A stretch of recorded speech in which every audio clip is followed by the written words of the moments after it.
Dan kejadian ini adalah kejadian pembunuhan yang cukup sadis. Bahkan bisa dibilang sangat sadis. Di mana korban almarhum Ananda Eki dan Ananda Vina mendapatkan perlakuan yang sangat kejam. Ada 18 saksi yang memberatkan tersangka Peggy, dan yang lainnya ada saksi yang meringankan, dan ada juga saksi ahli, baik itu terkait dengan ahli pidana, ahli forensik, ahli psikologi, maupun ahli IT yang membantu penyidik untuk bisa mengungkap kasus ini secara proporsional dan menggunakan scientific investigation guna membuat terang tindak pidana ini dengan sejelas-jelasnya, supaya kasus ini segera bisa kita lanjutkan sesuai dengan tersangka-tersangka lainnya. Sebagai informasi awal kepada teman-teman sekalian, bahwa kasus ini bukan kasus baru. Kasus ini sudah berproses cukup panjang.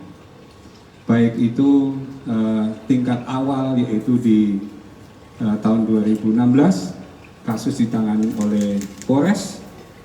Namun karena TKP-nya ada 2 tempat, yaitu TKP penemuan laka lantasnya yang diduga korban laka lantas, dan ada TKP terjadinya penganiayaan, itu ada di Polres Bogor, Polres Cirebon Kota maupun Polres Cirebon Kabupaten, sehingga kasus itu dilimpahkan ke Polda Jabar pada waktu itu untuk penanganannya biar lebih komprehensif.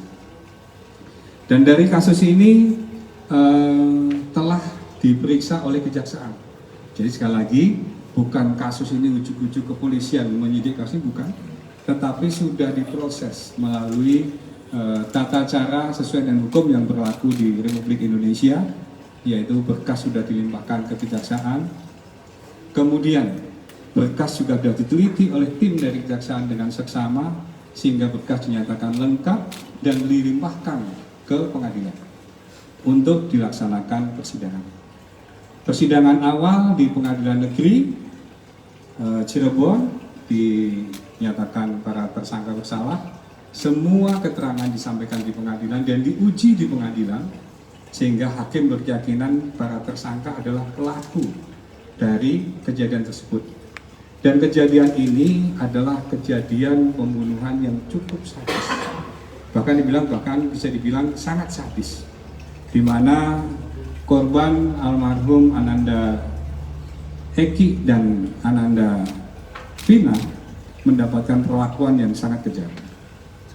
Kalau bisa kita ungkap sedikit dari hasil visum, di mana lukanya cukup parah, lehernya patah, ada rahang atas, rahang bawah juga patah, ada luka terbuka akibat senjata tajam dimungkinkan di sana, akibat benda tumpul juga ada, sehingga korban untuk tersangka, almarhum Eki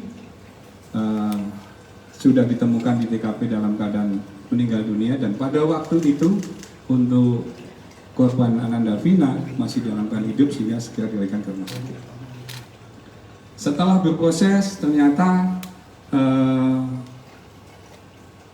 pengacara atau keluarga para pelaku mengajukan banding di Pengadilan Tinggi Cirebon, dan putusannya menguatkan untuk pelaku adalah memenuhi unsur dan dipersangkakan sebagai pelaku tindak pidana tersebut atau pelaku pembunuhan tersebut.